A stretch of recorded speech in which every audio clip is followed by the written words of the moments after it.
단테는 서사시 신곡 지옥편의 맨 첫 문장을 통해서 자신은 삶의 인생의 길을 잃었다고 이렇게 고백을 합니다. 우리 인생길 반고비에 올바른 길을 잃고서 난 어두운 숲에 처했었네. 이 거친 숲이 얼마나 가혹하며 완강했는지, 얼마나 말하기 힘든 일인가 생각만 해도 두려움이 새로 솟는다. 자신이 길을 잃고 아주 거친 숲길을, 가혹한 숲길을, 어두운 숲길을 자신은 지금 걸어가고 있다고 그렇게 고백하며 신곡을 시작을 합니다. 여기서 단테가 말하는 길을 잃음은 단순히 길의 방향을 잃었다는 의미가 아닙니다. 인간 실존, 인간의 본질, 인간의 존재 자체의 인생의 길, 거기에서 가장 중요한 하나님을 잃어버렸다라고 하는 자신의 실존을 고백하고 있는 것입니다. 그래서 자기는 자기 영혼이 방황하고 있고, 도르가 그 유명한 판화가 도르가 작품인데요. 저렇게 지금 어두운 숲을 향해서 오늘도 나는 인생의 길을 걸어가고 있다고 그렇게 고백을 하고 있습니다. 우리가 잃어버린 것은 단순한 소유물이 아닙니다. 우리가 지금 놓치고 있는 것은 단순한 경제력이 아닙니다.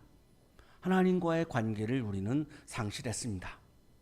하나님과의 관계 안에서만 누릴 수 있는 참 기쁨, 참 생명을 잃었기에 오늘 우리는 방황하며 어두운 숲길을 걸어가고 있는 것입니다. 우리는 인생의 숲길을 걷다가 이렇게 길을 잃은 채로 살아가기도 합니다.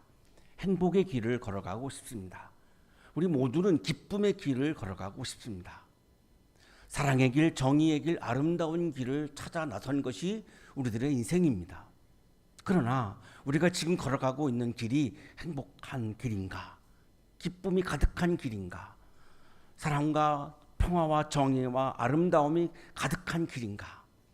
때로는 그런 것을 내가 맛볼 수 없는 방황을 하기도 하는 것이 우리 인생입니다. 그래서 오늘 아침 우리들은 질문합니다. 나는 지금 좋은 길을 걸어가고 있는가? 나는 지금 무엇을 향해서 인생의 길을 걸어가고 있는가? 내가 무엇을 위해서 이렇게 치열하게 오늘도 이 현실 속에서 우리가 살아가고 있는 것인가? 인간의 실존은 근본적으로 길을 잃어버린 상태라고 샤르트르도 말하고 하이데거도 말합니다. 이거를 던져진 존재의 피투성이라고 하는 표현이 바로 우리는 본질적으로, 인간은 본질적으로 내가 의도하지 않고 던져진 존재이기 때문에 우리는 길을 잃어버린 것이 내 실수도 아니고 능력의 부족함도 아니고 그것이 내 실존 자체라고 말하는 겁니다. 그렇기 때문에 우리는 스마트폰의 불빛에서 과학 문명의 이 길을 누리고 있지만, 그리고 성공을 이루기 위해서 치열하게 오늘도 어마어마한 노력을 기울이면서 살고 있지만, 그리고 많은 사람들과 관계를 맺고 많은 사람들과 만나며 살고 있지만, 나만 홀로 길을 잃은 것 같은 그런 막연한 불안감이 휩싸이는 것이 현재 나의 삶이기도 합니다. 단테는 이 부분을 고백하면서 신곡을 시작한 것입니다. 오늘 본문에서 예수님께서는 길을 잃은 우리들을 한 사람 한 사람을 찾으시는 자비로운 하나님을 보여주십니다. 오늘 본문은 이렇게 시작합니다. 세리들과 죄인들이 모두 예수의 말씀을 들으려고 그에게 가까이 몰려들었다. 많은 죄인들이 예수님에게 나와왔습니다. 예수님은 어떻게 할까요? 현재 많은 한국의 그리스도인들 같은 경우에는 이 죄인들을 혐오하겠죠. 배제하겠죠. 정죄하겠죠.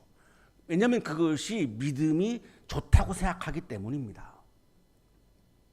그렇게 하는 것이 믿음이 좋은 것이라고 인식하고 있기 때문에 여기서 예수님은 그 죄인들을 배제해야죠. 혐오해야죠. 정죄해야죠. 자, 그런데 예수님은 그렇게 하지 않았습니다. 바리새파 사람들과 율법학자들은 투덜거리며 말하였다. 이 사람이 죄인들을 맞아들이고 환대하고 그들과 함께 음식을 먹는구나. 그들과 교제합니다. 죄인들을 배제하고 혐오하기고 정죄하기는커녕 그들을 환대하고 그 죄인들과 함께 음식을 먹으면서 교제를 나눕니다. 유대교인들 입장에서는 있을 수 없는 일이죠. 유대교의 가르침은 죄인들을 정죄하라는 겁니다. 배제하라는 겁니다. 혐오하라는 겁니다. 왜? 우리는 유대인, 우리들은 의인이니까. 이게 전제되어 있습니다. 그래서 이 지금 바리새파 사람들, 율법학자들은 예수님을 죄인들의 친구라고 지금 비난하는 거죠. 랍비 중에 이스마엘이라고 하는 랍비는 이렇게 강조합니다. 악한 사람과 가까이 지내지 말라. 이 정신이 유대교 정신입니다.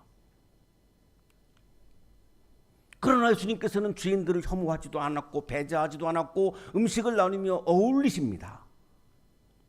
여기서 예수님과 유대인들 간에 충돌이 생긴 거죠. 유대교의 가르침은 죄인들을 정죄하고 배제하고 혐오하라는 거고, 예수님의 가르침은 죄인들을 환대하고 교제하라는 것입니까? 완전히 다르죠.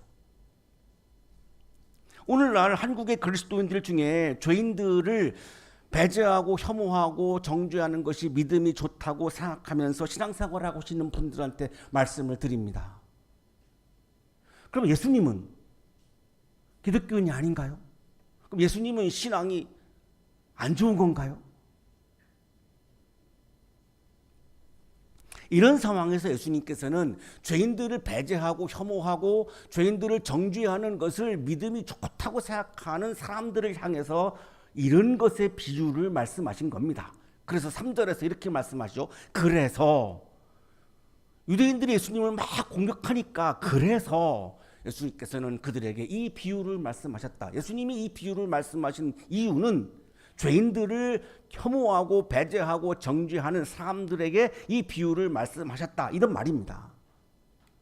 뭐라고 말씀하셨을까요? 우리가 잘 알고 있는 그 유명한 잃은 양의 비유를 말씀하시죠. 어떤 목자가 100마리의 양을 치고 있는데 한 마리를 잃은 겁니다. 그러니까 이 목자가 99마리를 광야에 놔두고 한 마리를 찾아 나섭니다. 우리가 너무나 잘 알고 있는 잃은 양의 비유죠. 예수님이 이 잃은 양의 비유를 말씀하신 이유는 죄인들을 대하는 태도에 대해서 말씀하신 겁니다. 이 잃은 양 한 마리를 찾아 나서는 이 목자의 심정이 하나님의 마음이라는 겁니다. 그만큼 하나님은 한 영혼, 한 생명을 귀하게 여긴다는 거죠. 근데 그 양은 어떤 양입니까? 잃은 양입니다. 길을 잃었습니다. 이 잃은 양은 뭘 의미할까요? 죄인을 말하는 겁니다. 한 사람의 죄를 향해서 그 죄인이 다시 하나님께로 돌아오기를, 길을 잃은 양이 죄악 속에서 살아가고 있는 한 생명이, 한 영혼이 다시금 하나님의 품에 안으로 돌아오기를 간절히 바라서 그 양을 찾아 나서는 분이 하나님이라고 지금 말씀하는 거죠. 예수님께서는 다수가 아니라 한 생명, 한 영혼을 귀하게 여긴다는 거죠. 하나님은 숫자를 중요하게 여기지 않습니다. 한 생명을, 한 영혼을, 생명을 귀하게 여기시는 것이지 숫자를 중요하게 여기지 않습니다. 하나님은 한 생명이, 한 영혼이 잃어버린 채로, 길을 잃어버린 채로 방치되는 것을 견딜 수 없다는 겁니다. 드디어 목자가 길을 잃은 그 양 한 마리를 찾았습니다. 기뻐합니다. 그리고 어깨에 메고 돌아옵니다. 여기서 말하는 이 기쁨이 바로 하나님의 기쁨입니다. 한 영혼이 하나님께로 돌아왔을 때, 한 생명이 하나님께로 돌아왔을 때 하나님은 기뻐하신다는 겁니다. 집으로 돌아와서 목자는 어떻게 합니까? 사람들을 불러가지고 잔치를 벌입니다. 이것이 하나님 나라의 잔치입니다. 잃어버린 내 양을 찾았다고 너무나 기뻐서 이 비유를 말씀하시고 나서 예수님은 죄인들을 혐오하고 정죄하고 배제하는 유대인들을 향해서 이렇게 말씀하십니다. 내가 너에게 말한다. 이와 같이 하늘에서는 회개할 필요가 없는 의인 99보다 회개하는 죄인 한 사람을 두고 더 기뻐할 것이다. 자기 스스로 의롭다고 여기는 의인을 기뻐하지 않는다는 겁니다. 하나님은 오히려 회개하는 죄인을 기뻐한다는 겁니다. 그렇기 때문에 내가 의인이라고 자부하시는 분들은 하나님이 기뻐하지 않는 사람들이라고 인식하시면 됩니다. 하나님 기뻐하지 않습니다. 왜? 의인은 하나님이 필요 없습니다. 죄인에게 하나님이 필요한 거지 의인은 하나님이 필요가 없습니다. 하나님 없이 살아가는 사람들입니다. 그래서 하나님은 그 의롭다고 여기는 사람들을 기뻐하지 않는다는 겁니다. 에레미야 50장 6절에서 이 잃은 양은 죄인을 의미한다고 말씀합니다. 오늘 본문에서 나오는 이 잃은 양은 죄인을 말하는 겁니다. 우리 모두를 말하는 겁니다. 교회를 다니지 않는 사람을 말하는 것이 아니라 우리 모두를 말하는 겁니다. 죄인인 나를, 죄인인 내가 단테가 고백했듯이 길을 잃고 어두운 숲길을, 가혹한 숲길을, 참혹한 숲길을, 위험한 숲길을 걸어가면서 살아가고 있는 나를 하나님 품 안으로 다시 돌아오기를 바라셔서 우리를 찾아 나서셨고 우리를 찾는다는 겁니다. 지금 이 시간에도 우리를 찾는다는 겁니다. 우리를 찾으셨을 때 하나님의 기쁨은 엄청나다라고 하는 겁니다. 그것이 하나님의 기쁨이라는 겁니다. 두 번째로 잃어버린 드라크마 비유를 예수님이 말씀하십니다. 한 가난한 여성이 드라크마라고 하는 은전을 잃어버립니다. 이 드라크마는 그리스의 화폐이고 하루 품삯에 해당하는 화폐의 가치입니다. 오늘날로 말하면 하나 한 8만 원에서 10만 원 정도 보면 될 것 같습니다. 그랬더니 이 여인이 온 힘을 다해가지고 이 은전을 찾습니다. 결국은 찾아냈죠. 그냥 막 다 집안을 다 쓸고 불빛을 붙이고 다 뒤집었습니다. 쭉 찾았습니다. 그러고 나서 사람들을 불러다가 잔치를 벌이죠. 기뻐해 주십시오. 내가 은전을 찾았습니다. 잃어버린 은전을 찾았습니다. 기뻐해 주십시오. 여기에 이 기쁨이 바로 하나님의 기쁨입니다. 나를 찾았을 때의 하나님의 기쁨입니다. 하나님은 나를 찾았을 때 기뻐하시는 겁니다. 내가 의로워졌을 때 기뻐하는 게 아닙니다. 내가 의롭다고 고백할 때 기뻐하시는 게 아닙니다. 어두운 숲길을 걸어가는 내가 다시금 하나님 품으로 돌아왔을 때 그 나를 찾으셨을 때 하나님은 기뻐한다는 겁니다.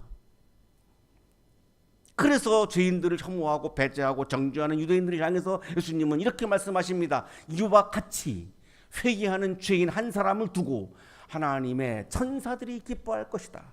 하나님만 기뻐하시는 것이 아니라 천사들까지도 기뻐한다라고 말씀합니다. 누구를? 돌아온 죄인을. 의인을 기뻐한다고 말씀하지 않으십니다. 의인은 없으니까요. 예수님께서는 이 두 비유를 통해서 분명히 선언합니다. 여기에서 잃은 양은 죄인인 우리 모두를 가리키는 것이고 잃은 자를 찾는 분은 하나님이라고 말씀하는 겁니다. 인간이 내가 하나님을 찾는 것이 아니라 하나님이 길 잃어버린 나를 찾아 나선다는 것을 강조하고 있는 겁니다.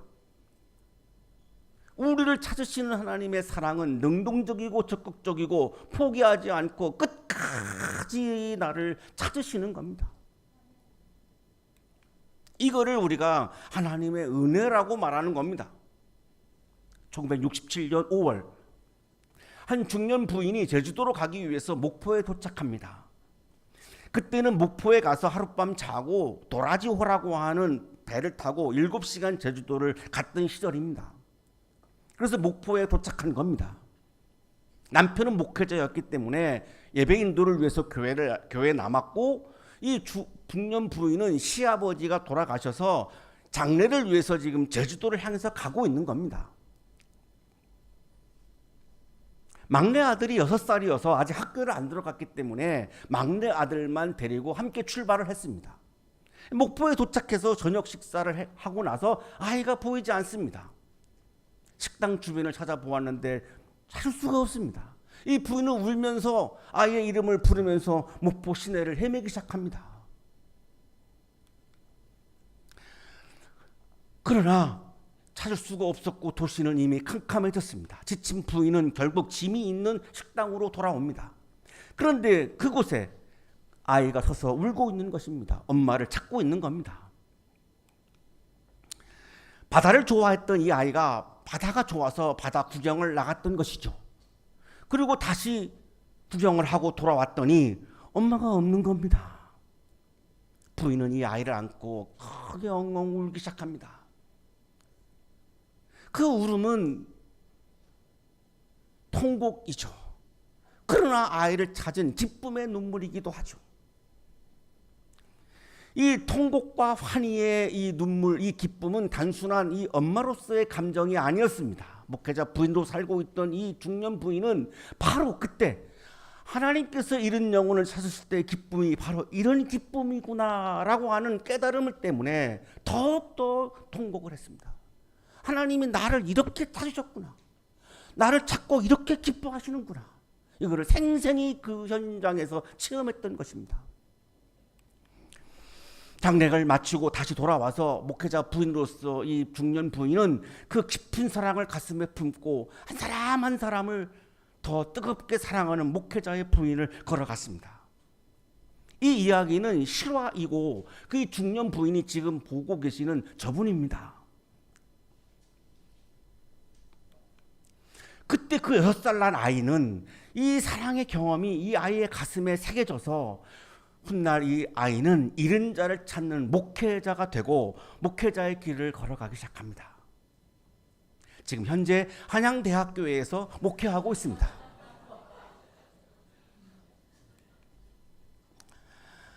이랬던 아이를 찾은 어머니의 눈물은 오늘 우리를 향해서 흘리고 있는 하나님의 눈물입니다. 다시 품에 안았을 때의 기쁨은 하나님께서 지금 나를 안고서 좋아하시는 기쁨입니다. 갈바르트 신학자는 교회 교의학에서 그리스도의 복음의 핵심은 하나님이 우리와 함께 하신다라고 하는 증언이다라고 말합니다. 하나님은 우리와 함께 하시기 위해서, 화해를 위해서 우리를 직접 찾아오시는 겁니다. 어두운 숲길을 걸어가고 있는 우리를 보시며 안타까워서, 거친 숲길을 걸어가고 있는 우리를 보면서 안타까워서, 험악한 숲길을 걸어가고 있는 우리의 모습이 너무나 안타까워서 우리를 하나님 나라의 기쁨이 가득한 길로 인도하시기 위해서 오늘 이 시간에도 지금 나를 찾아오시는 하나님입니다. 그리고 내가 하나님 품에 안기면 너무 좋아서 어쩔 줄 몰라 하시는 분입니다. 사랑하는 하나님 가족 여러분, 우리는 길을 잃은 존재입니다. 하나님께서는 끝까지 방황하는 우리를 찾아내시고 우리를 새로운 길로, 기쁨의 길로 우리를 인도하십니다. 새로운 삶을 우리에게 선물하십니다. 하나님께서는 다시 찾은 우리를 보며 기뻐하십니다. 마음을 열어서 나를 찾아오시는 주님을 맞이하십시오. 그리고 주님의 그 사랑을 경험하고 여전히 길을 잃은 내가 죄인이라고 생각하는 사람들을 향하여 따뜻한 손을 내미십시오. 차가운 눈빛으로 바라보며 정죄하고 혐오하고 배제하는 것은 멈추십시오. 그래서 주님과 이웃과 함께 이 땅에서 하나님 나라의 기쁨이 가득한 참된 삶의 길을 힘차게 걸어가시는 여러분의 삶이 되시기를 간절히 축원합니다.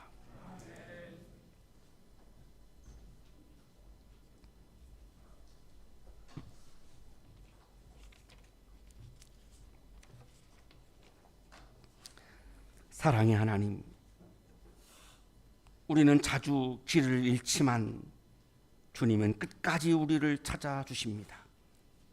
그 은혜로 우리가 다시 주님께 돌아오게 하시니 감사합니다.